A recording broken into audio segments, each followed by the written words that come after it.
Welcome back, everybody. I'm Zach, and that's Tyler over there.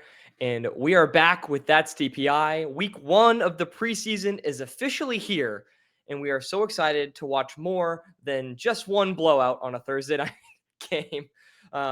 We have a lot to talk about, some major trades, some QB controversy, and some suspension news. But before we get to that, Tyler, I want to make sure we recap last week's disaster of a Hall of Fame game. Um, I know I was watching. Did you get a chance to watch it? And if so, did you have any questions or observations, things that you of that nature? I didn't get a chance to watch it, unfortunately, but I've kind of saved talking to you about it because I wanted to have a discussion live on air about it, live reactions. Make sure you guys are liking and subscribing for more live reactions out of us.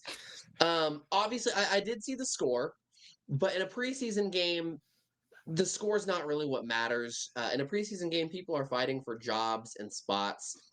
So I just wanted to go straight and ask you what jobs and spots have been won or lost based on your guys' first game? Yeah, I mean, it's really interesting to see some of the players that I had no idea would even be on this roster this year come out of nowhere. One player that really shocked me was veteran corner Rock Yassin. He's obviously a member of the all name team, but he started outside at corner for the Detroit Lions and made two key run stops early in the game. And then he was subbed out. And that's a good indicator. If you don't look like you belong on the field as a preseason player and you then get subbed out, that's what you want to see. And that's what happened to Rock Yassin. Another player that got a lot of play time is Isaac Tesla. His roster spot wasn't in danger, but his playing time certainly is up for grabs. Whether he will cut into the veteran Tim Patrick, and he led the team in receiving. He looked great on special teams, and he looked explosive and caught with his hands. Isaac Tesla had a perfect fantasy football debut, as far as I'm concerned, and so did Rock Yassin. Their roster spot and their playing time certainly is trending upwards from this game. And those are two guys that we highlighted in our preview as well. So we talked about them. Those are players to watch, and it sounds like they had very impactful games. I just looked up Trey Lance's stats as well. Not that Justin Herbert's job is in jeopardy, but Trey Lance had a good game. It looks like he did 13 for 20 for 120 yards and two touchdowns. So if there was any question about who the backup in Charger territory was gonna be, it seems like that spot's at least locked up. Like I said, if it wasn't already. Yeah, Tyler, he also ran one in. So he had three total touchdowns on the day, Wow. and Trey Lance looked sharp. Not that the Lions defense looked any good. I do think that the Chargers played more higher value players in the Hall of Fame game. Amari and Hampton, the rookie running back, did get playing time briefly. The Lions started with their third string back. Hampton is expected to get significant playing time, but Trey Lance, obviously the backup, but he certainly looked like a third overall pick in this draft. It's a shame what happened to him. I think he still has a lot of talent, and he showed it off in that game. He got a lot of playing time too. He was playing well into the third quarter, whereas the Lions switched their QBs at halftime, and both of them looked uninspiring. So that's certainly something I noticed right off the bat is that Trey Lance certainly looks like a veteran on the field. And He didn't look not a like he single belonged. starter for Detroit started, correct? Nope. Like all top 22, with the exception of maybe a rookie or something, right? Were not in this game. That is correct. The only rookies that are even planning on starting Ratledge, the guard, and Williams, the D tackle, both were benched for that game. So even rookies were benched if they were planning on getting significant play time. So yeah, Okay. probably And I contributed to the think that's score. gonna be and that's kind of where I tell viewers, I point that out to viewers as well, because the whole offseason, I feel like the anti-Lions narrative has been Ben Johnson and Aaron Glenn are gone. Detroit's window is done. And then you see them get blown out. Like, see, they're done. It's like, no, the sky's not falling in Detroit. They did not play Goff. They didn't play a single starter on their 22 starter front offense or defense. But kind of the opposite that's going to happen in Kansas City a little bit, because Andy Reid is notorious for playing his starters. And I think we'll see a single drive out of Mahomes. We'll see Mahomes. but I think Andy Reid's going to be like, "Yep, they'll get a whole quarter," and then he's done after a drive.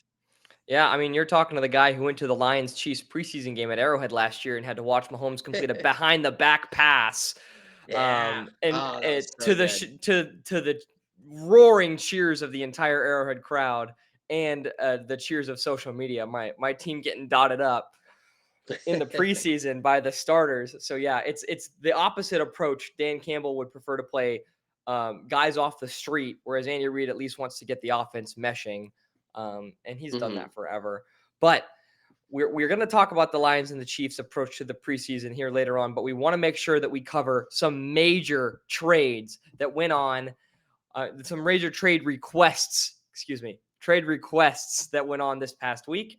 Request is the But key word there. yeah, I missed that one, but you got to make sure you're detailed today. And there were two players out of the NFC East. The first one occurred right after we finished filming, and that is Terry McLaurin, star wide receiver out of Washington. What do you make of this one, Tyler? This to me, this really came out of nowhere because Washington, I feel like they obviously had a good season last year. They brought in Debo, and I really don't think they brought in Debo to be the star, just someone to help out Daniels.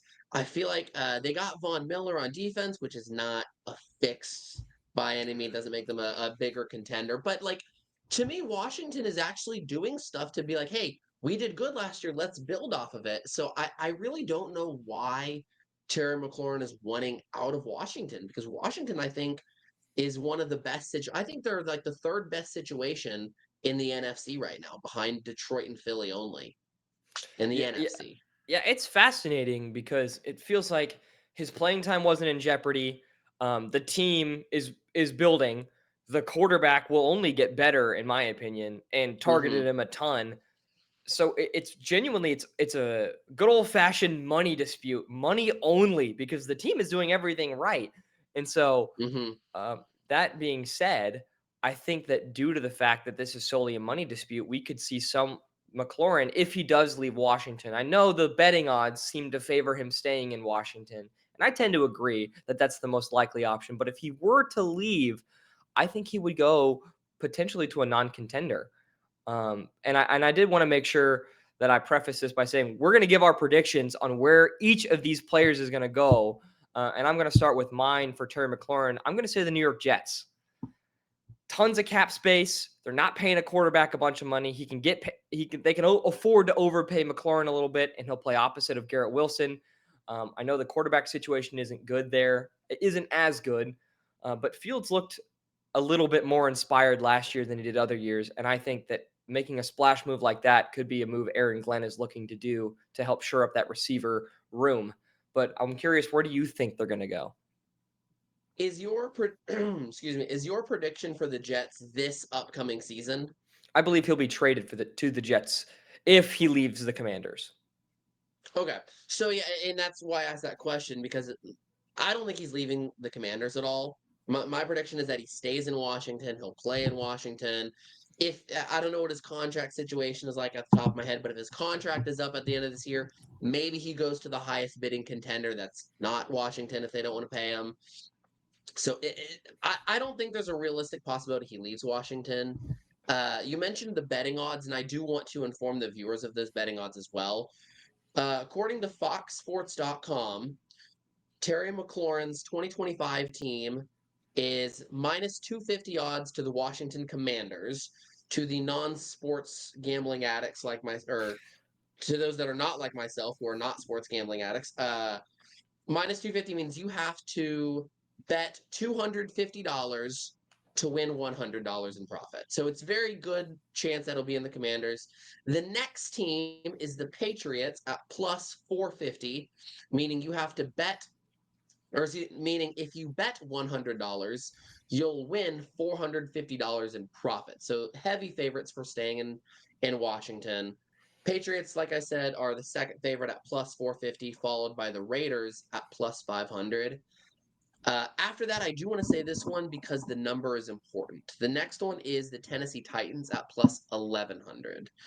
So, according to Fox Sports betting odds, he's most likely going to stay in Washington. But if he leaves, he'll go to either New England or the Las Vegas Raiders. And that would be my prediction is the Raiders if he leaves. My prediction is that he won't leave, but if he leaves, I think it's going to be the Raiders. The Raiders seem to be a team that are really going to try and go all in on guys they can grab. I think this is where we get Geno Smith and Pete Carroll. Are they the best of the best? No, but they're good options that they can go get. Terry McLaurin, is he the best wide receiver in the NFL? No, but he's a good receiver that they can go get. So I think that's the most likely scenario is Oakland. I say Oakland still, if he leaves, but my prediction ultimately is that he won't leave. Gotcha. And I tend to agree. I think him leaving, I think this trade thing is just him trying to leverage more money from the Commanders, um, which is unfortunate that he is just trying to get so much more money when if he just takes a team friendly deal, the Commanders could really build around Terry McLaurin and really expand their championship window. Obviously, good for Detroit. Get all the money you want, Terry, and make the Commanders worse so that we don't have to face him in the Yeah, NFC helps you divisional round guys. anymore. Helps me out, but obviously it sucks for Commanders fans to have to go through a guy who could really help the team if he just took a couple $1 million um, Hmm. and made it through sponsorships And instead of a contract or something like that. yeah, and the Jets are sixth on the betting odds, by the way. Okay. They're sixth on the betting odds, but they're sitting at plus 1,300, which I'm a means if Lions you fan. I bet, like an underdog. yeah, if you bet $100 that he'll go to the Jets, and he does, you will win $1,300. Don't So recommend doing that, but I would not either. But if he leaves, I think that there's a if good he shot. leaves, At least he's top 6, okay? Top 5 if you now, don't count the Commanders. now, I agree with you that this is a big money dispute. Do you think our next trade prospect is a money dispute? Or is there something more to the situation in Dallas with Micah Parsons? Man, this is Is this just about money? if Jerry Jones loses Micah Parsons, man, I don't think he will because Jerry Jones does this every single time. He does this little song and dance, and then he ends up paying his stars big money. There's nothing Jerry loves to do more than to spend big money on football players. However, Micah Parsons is not only looking at the money here. He is looking at the dysfunction of the Dallas Cowboys organization, a team that just fired their head coach, a team whose future is uncertain, a team who is saddled by a enormous quarterback contract for a guy who hasn't been very good. Since 2023, Dak Prescott has either been hurt or not playing very well. And so he really has to show he can deserve the top 3 quarterback money he's getting paid right now.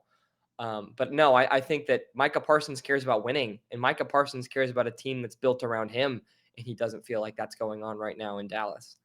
What do you think, though? I agree. This is more than money because you're right. Jerry Jones does do that, but I think he ends up screwing himself over. And that Jerry Jones, I'm referring to, of course. I think Jerry Jones always screws himself over because if he had just paid Dak Prescott instead of waited, he wouldn't be paying Dak Prescott as the third highest paid quarterback.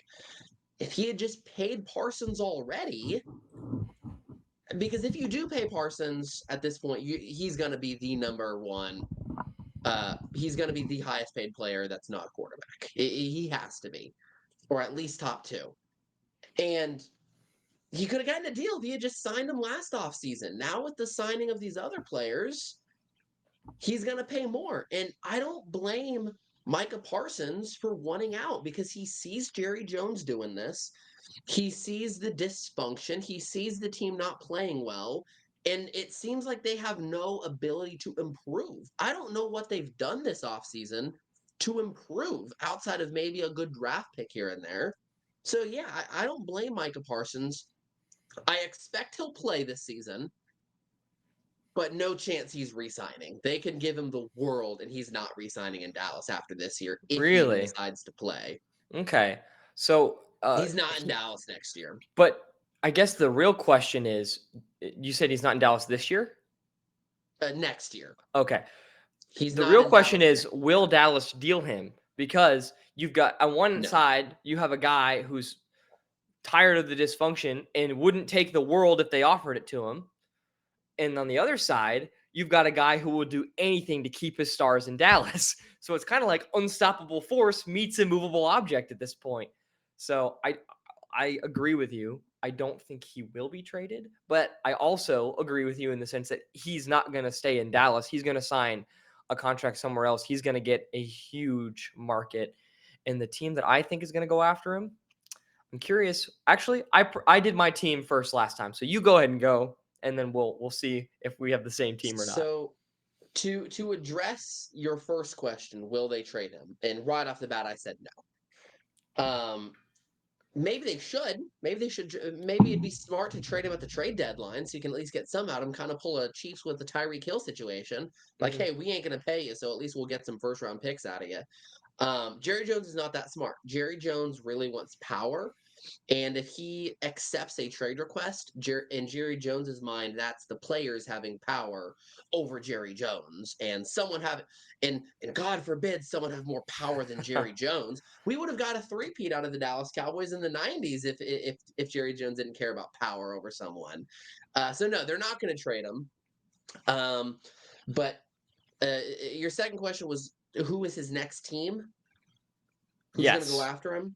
Yeah. I can tell you who Micah Parsons wants to go to. Kansas City. He wants to go to Kansas City. Did you see that interview? I did, but I also For saw another team that he wants to go to on Twitter that he was talking with a former player of. Did you see those? I did not see that one. For the viewers that are confused as to these interviews, him going to KC, he was talking with who was that in that interview? Who's he I, talking to? I honestly don't remember who he was talking to. I just know what was said. That's fair. It was some former NFL player, maybe current NFL, but he's talking to somebody, and they asked him about it, and Micah Parsons hinted that he wants a ring, and someone said do what Shady did, referring to LeSean McCoy joining the Kansas City Chiefs in 2019, playing 0 snaps in the Super Bowl, but getting a Super Bowl ring with the Chiefs in 2019. Mike Parsons even did the chop. He goes, "Hey, if I'm at the end of my career and I don't got a ring," and the crowd loved it. I did not see the other interview or the other tweet. The interview I'm referencing, it's not an interview, it's a tweet thread. A Um, tweet. and it featured a former player of the Los Angeles Rams, and that's Aaron Donald.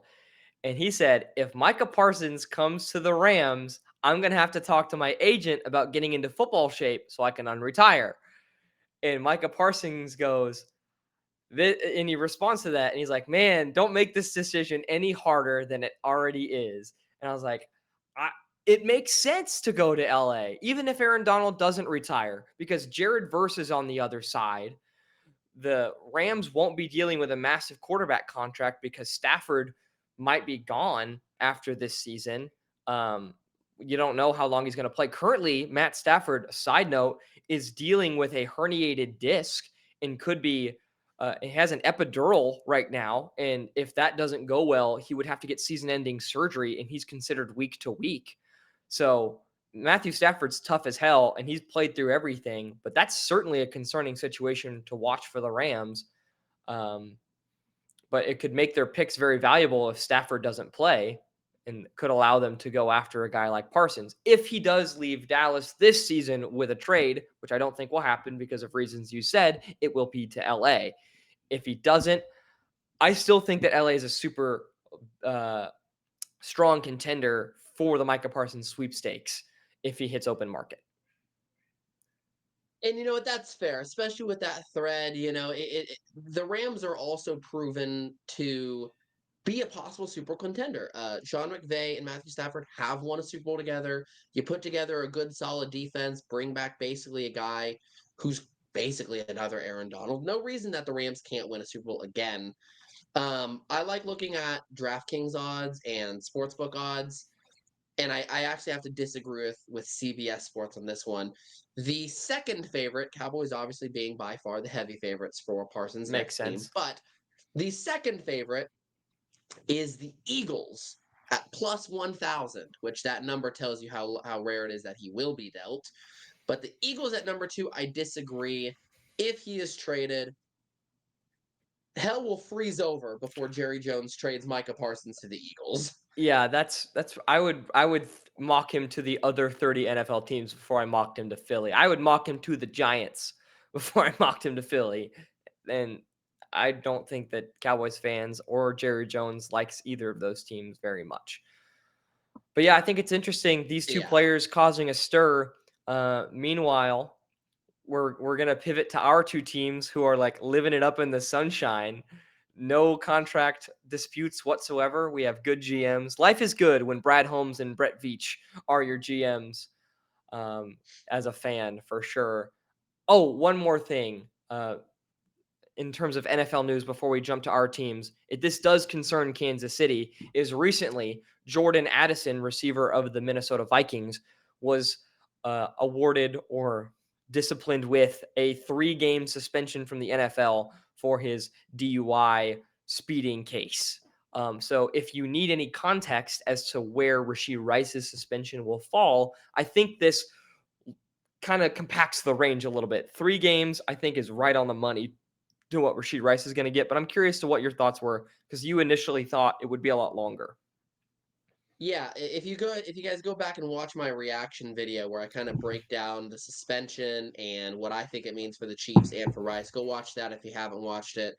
But what I said was that I anticipate it being possibly 8 games or longer, maybe even season ending, just because he was sentenced to actually go to jail. Obviously, it's 30 days that he can spend at any point in the course of 5 years, but it's rare that you see someone actually sentenced to jail. um, I'm thinking more 4 games right now. I think that sentence is very important. Jordan Addison did something that was arguably worse because there was a DUI attached with that speeding, correct? I think so, yes. Yeah, so I mean, Rashee Rice, his biggest crime was that he walked away from the scene of an accident. Very very bad, obviously, but the fact that he was sentenced to jail and Addison wasn't, I think the NFL is gonna. I think that's gonna mean a lot to the NFL. So I'm still thinking 4 to 6 games. Okay, interesting. So you're saying maybe it is a benchmark, but they're going to take each individual case as an individual Hmm. case and not just say, driving incident, 3 games, Hmm. gambling, Yeah. 12, whatever. Yeah. Um, okay, interesting.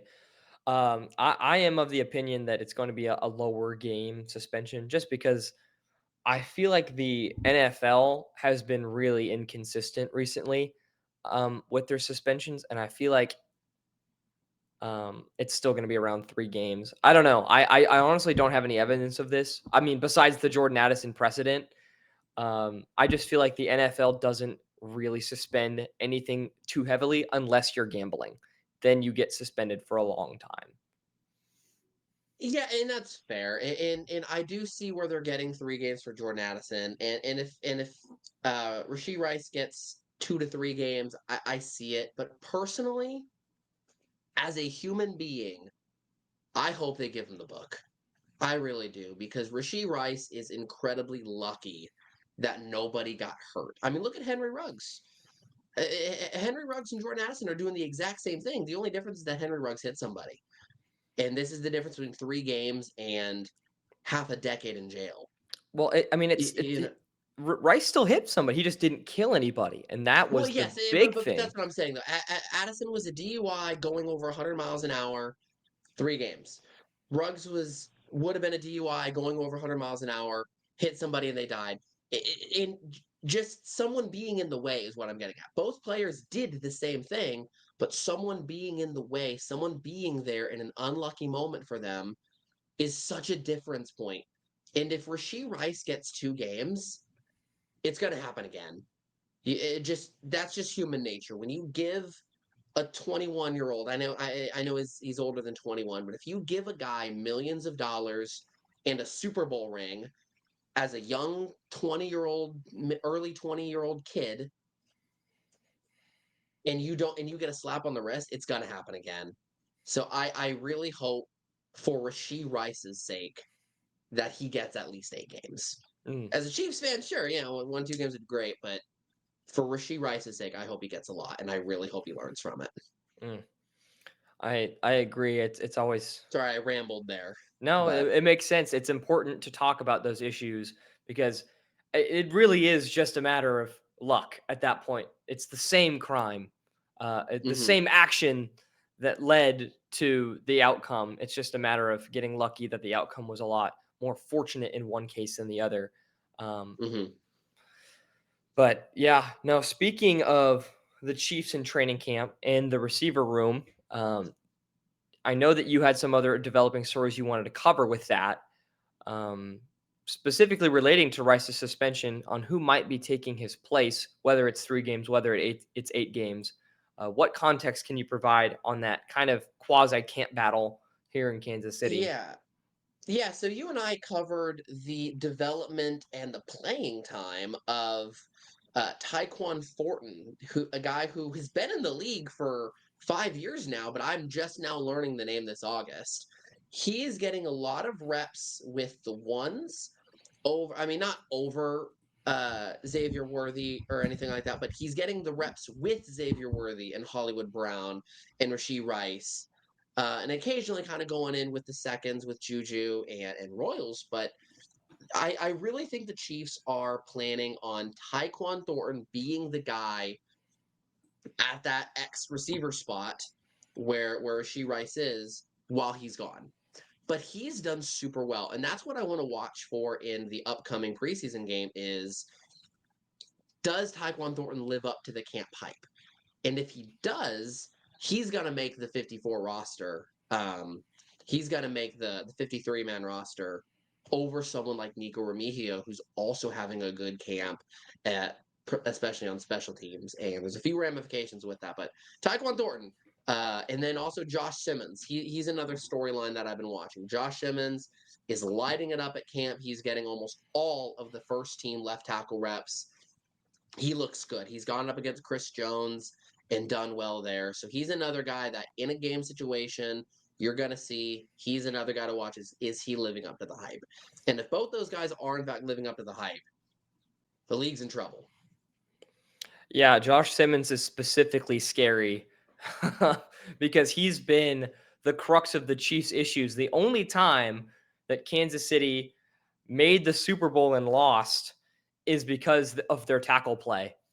Obviously, Tampa Bay and this previous year, I mean, every other season besides 21, they won the Super Bowl. So if you are a person who does not want the Chiefs to win another Super Bowl, you should be terrified of Josh Simmons' emergence onto the field. He's been phenomenal. He's taken every single rep at left tackle. Nobody switched out for him. He looks healthy. He looks dominant. And he looks to be Mm-hmm. protecting Patrick Mahomes' blind side as early as this week for the first couple of series that they get in the preseason. And what's interesting about, because you mentioning the tackles in Super Bowl, I saw this stat on Instagram earlier this week. Patrick Mahomes has had a different left tackle for every Super Bowl. And I think it's very interesting that he continues to succeed even with all these different tackles. But you're right, the success of winning that game or losing that game does come down to a good left tackle, among other things. But that is a common denominator in those wins. Yeah, maybe correlation is not causation, but I think we can both agree that the reason the Chief lost both of the Super Bowls is because of pressure on Mahomes. It Sure, was that too was great. certainly part of it. Yeah. I would go as far to say it's the chief reason for both losses. Um, obviously, Hmm. it's not 100% to blame, but if the Chiefs can find a franchise left tackle and have him on a rookie contract for 4 seasons, look out. There's going to be that stat that you saw on Instagram will be no more because Josh Simmons will start many Super Bowls at left tackle with Patrick Mahomes, and the league should be scared.